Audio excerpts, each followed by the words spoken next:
We have studied that an additive white Gaussian noise continuous channel is equivalent to n dimensional additive white Gaussian noise vector channel.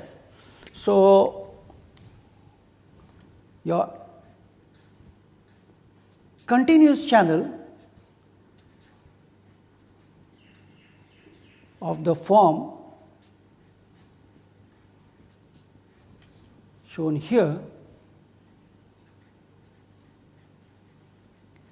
is equivalent to n dimensional vector channel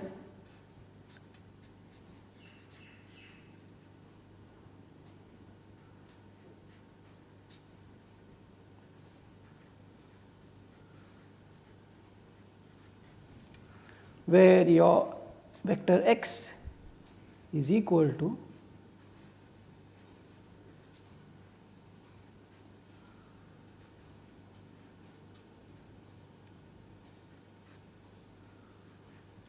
these are the random variables. Any random variable here is a projection of x t onto phi j t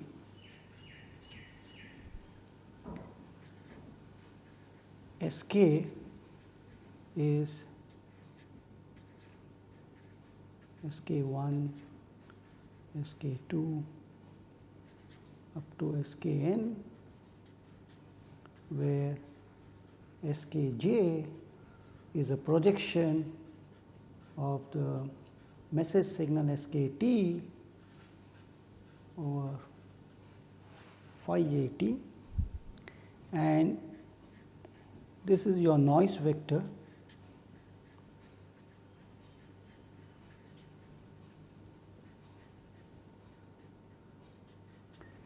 Any element out here is equal to projection of the noise over the basis signal phi j t.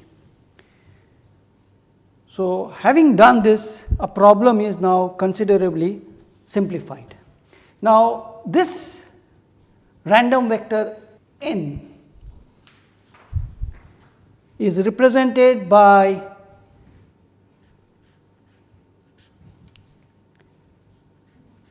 n independent random Gaussian variables.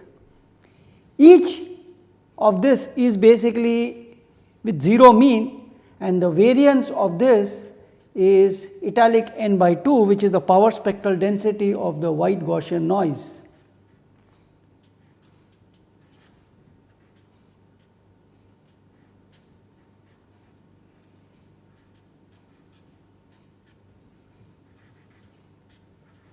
Right. So, the PDF probability density function of vector n can be easily written in this case as follows.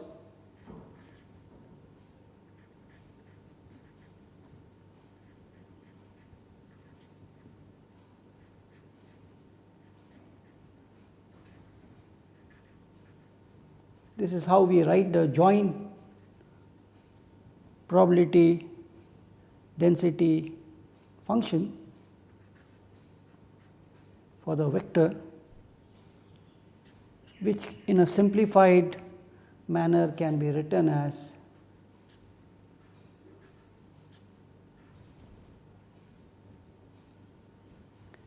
this is equal to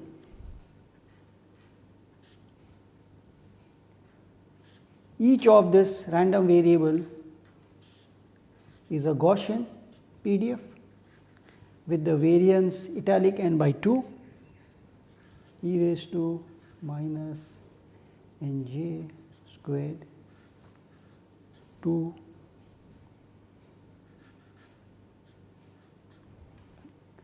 So, independence implies that I can take the product of it, the PDF of the individual random variables. So, this can be simplified as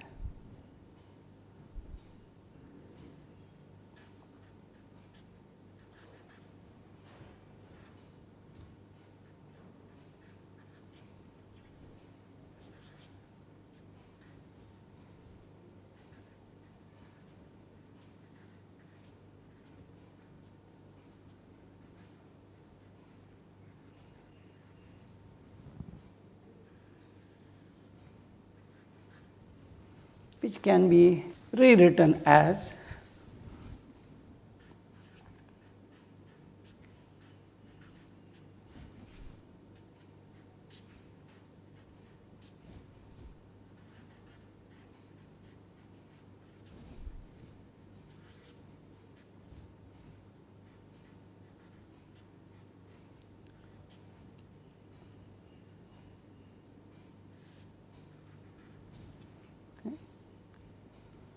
so norm square of the noise vector.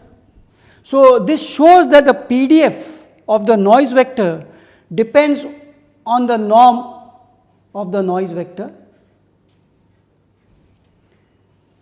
which is the sample length of the noise vector in the hyperspace and is therefore symmetrical if plotted in the n-dimensional hyperspace. Fine.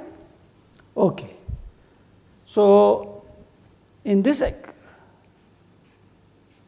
model,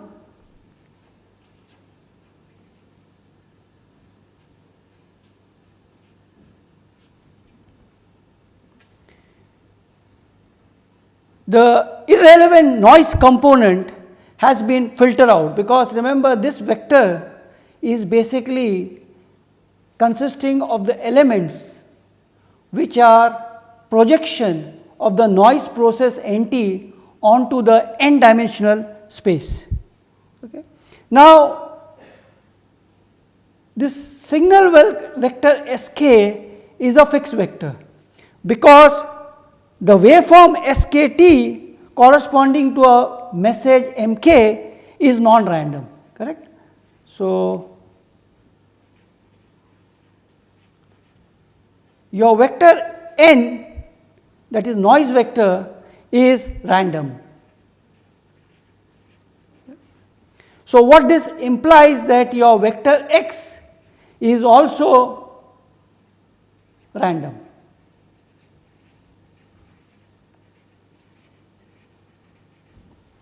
Now because this vector n has spherical symmetry in the signal space, the distribution of x is also a symmetrical distribution centered at a fixed point given by this vector Sk. So what it happens is, in the hyperspace is it forms some kind of a spectral region. It is not possible for me to draw n dimension. So just for the sake of understanding, I will just draw 3-dimensional plot out here. So you have Sk here, corresponding vector to the message Mk, and because of the noise, what happens is that it forms the scatter region, correct? So like this.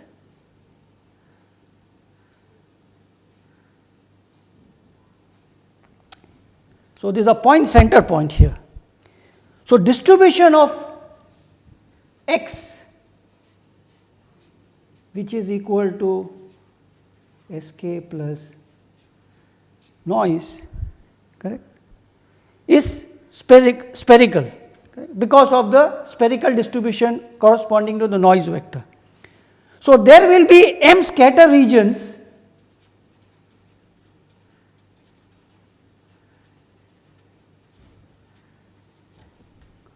for various points S1, S2 up to Sm corresponding to m messages. So if the message Mj is transmitted, it will be in the scatter region with center at Sj. It will form a scatter around this point Sj. So from the position of the received signal, which is x vector, one can decide with a very small probability of error which message signal was transmitted. Now it is important to note that this scatter region basically extends in principle right up to infinity. So, but the probability of observing the received signal, that is x, diminishes rapidly as a point is scattered away from the center. So, if you are the probability of obtaining the vector x far off from this point sk will be lower compared to its probability of occurring at a point closer to sk. So, this probability here would be higher than the probability say at this point, correct. But there will be always some kind of overlap between two scatter sets. So, I have just shown you here one, so we can extend it to two sets. So, I have one here corresponding to say Sj, and there could be another one corresponding to say Sk. So, this will have scatter region around this will have a scatter region around it, and both could overlap. Correct? So, what will happen is basically that because of this overlap, it could result in non-zero error probability. So, if you find a vector x, say let us say example out here, this is a vector x which I receive.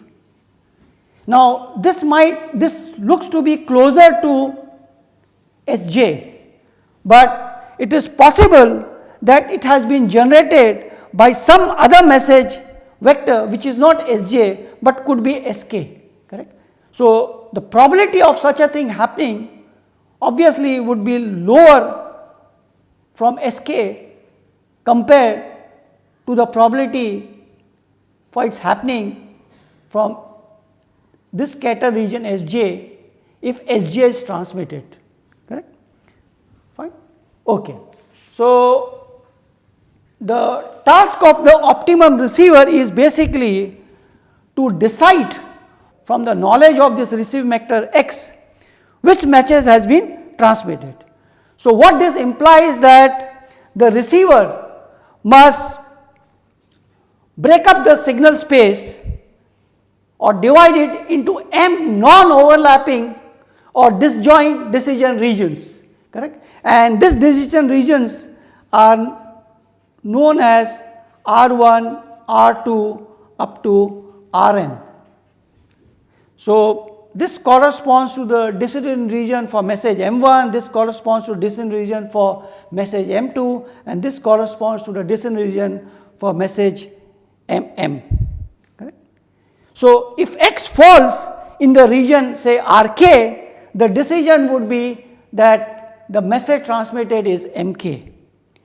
So, the problem of designing the receiver then reduces to choosing the boundaries of this decision regions R1 to Rm in such a way that the probability of error is minimized in this decision making process, correct, fine, okay. So, with this let us try to find out an optimum receiver. So, to recapitulate, let us assume that our received vector is equal to, that is x is equal to Sk plus noise vector, and the receiver's job is basically to decide which message has been received. So, the receiver will decide, and let us say the decision is Mk, correct. So, we could model this something like this. For the receiver, I have the signal vector Sk, the receiver observes the vector x, and we assume that conditional PDF between the two is specified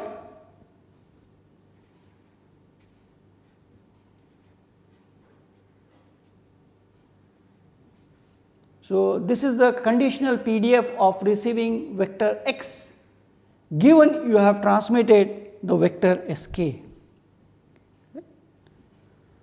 So, what is the optimum receiver for this? Okay. So, we are trying to find out what is known as optimal detection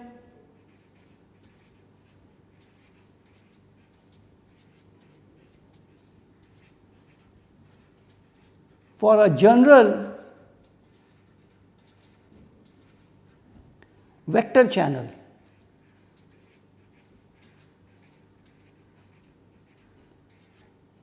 Which has been modeled as discussed now. Okay. So, let us assume that the conditional probability of making the correct decision given that x is received is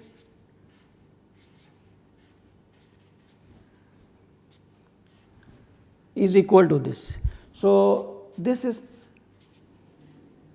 given by what is the probability that message mk was transmitted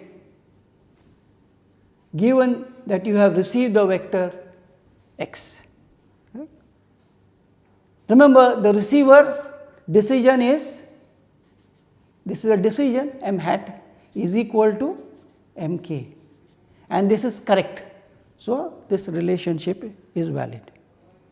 So, the unconditional probability of correct decision which we denote by Pc would be given by the integral of this quantity, probability of correct decision for the given vector x, correct, and this has to be integrated n-fold integration over the PDF distribution of vector x.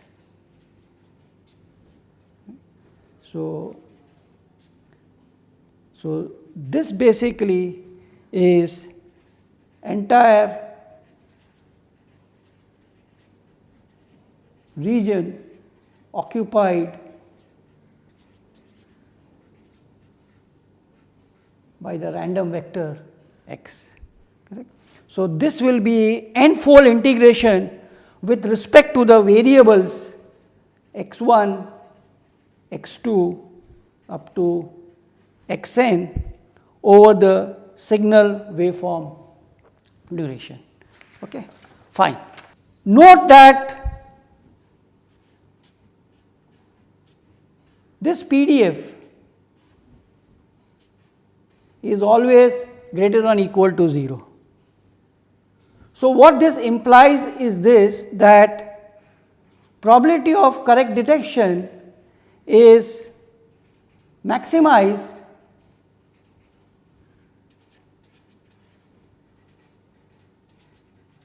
when conditional PDF, this is nothing but equal to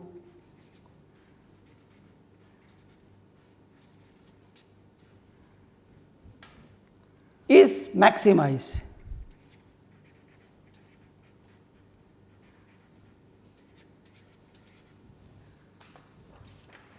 This is always positive.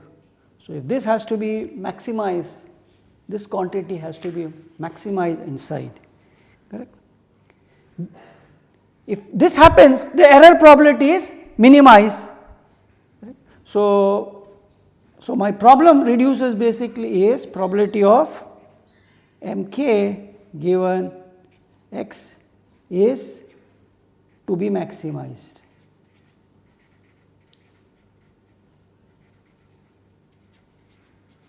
So, now the receiver will decide that m hat equal to mk if probability of mk given the received vector x is greater than probability of mj given x for all j not equal to k.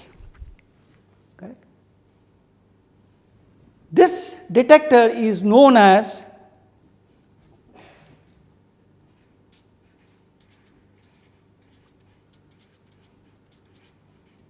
repeat, this detector will minimize the probability of error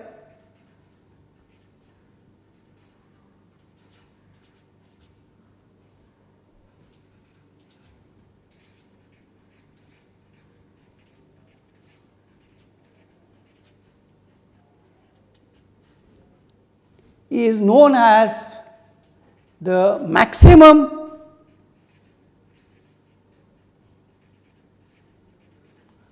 a posteriori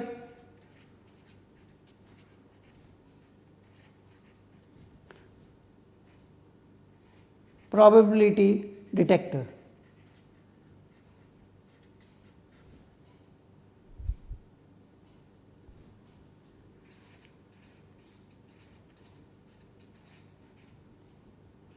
So, in short, it is known as map detector. Now, this map detector can be put in a different form by using Bayes rule, which states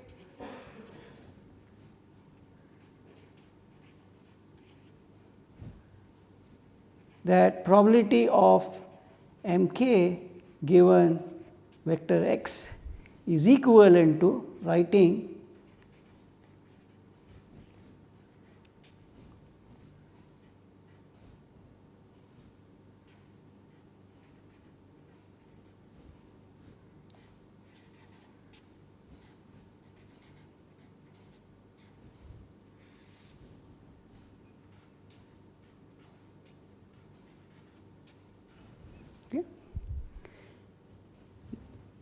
that is, we can say that decision is m is equal to m hat equal to mk if this is maximized.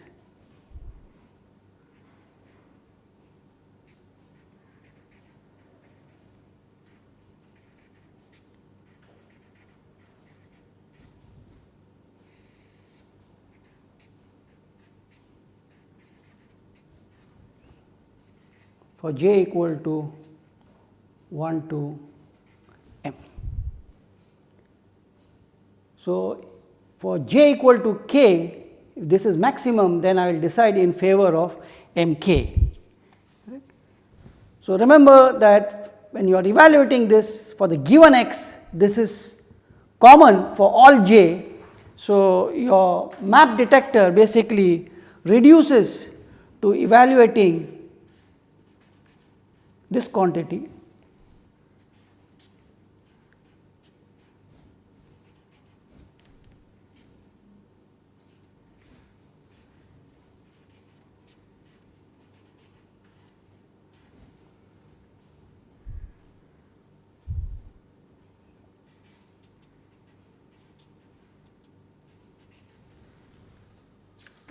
So, this is your map detector. So, for j equal to k, if this is maximum, I will decide m hat is equal to m k.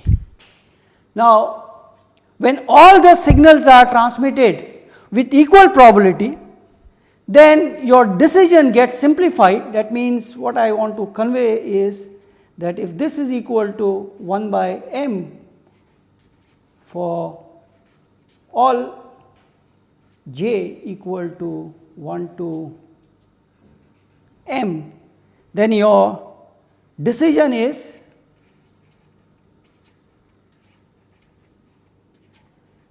m hat is equal to mk if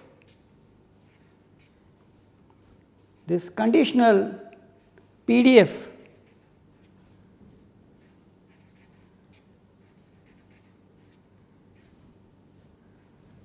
is maximize.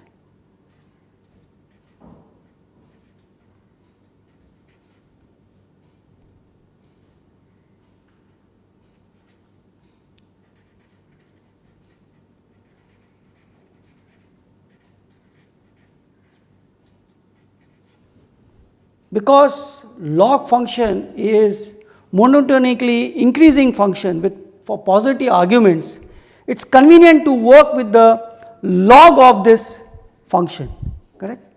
So, if you do this, then your decision is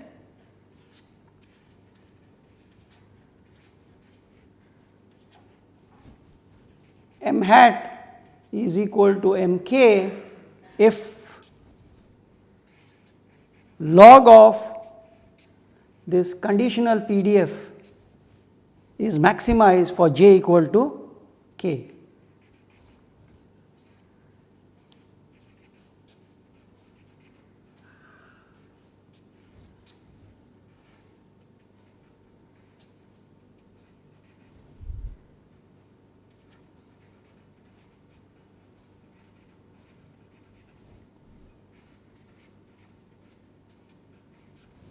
In such a case, this is known as maximum likelihood detector.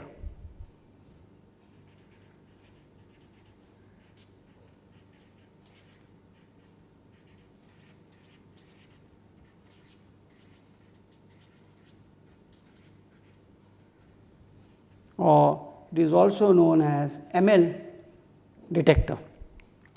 It is important to know that this ML detector is not an optimal detector unless the messages are equiprobable. The ML detector, however, is a very popular detector, since in many cases having exact information about the message probability is difficult. Now, having studied the optimal detection for a general vector channel, we will see basically what happens for a specific case of additive white Gaussian noise vector channel, and this we will take up in the next class. Thank you.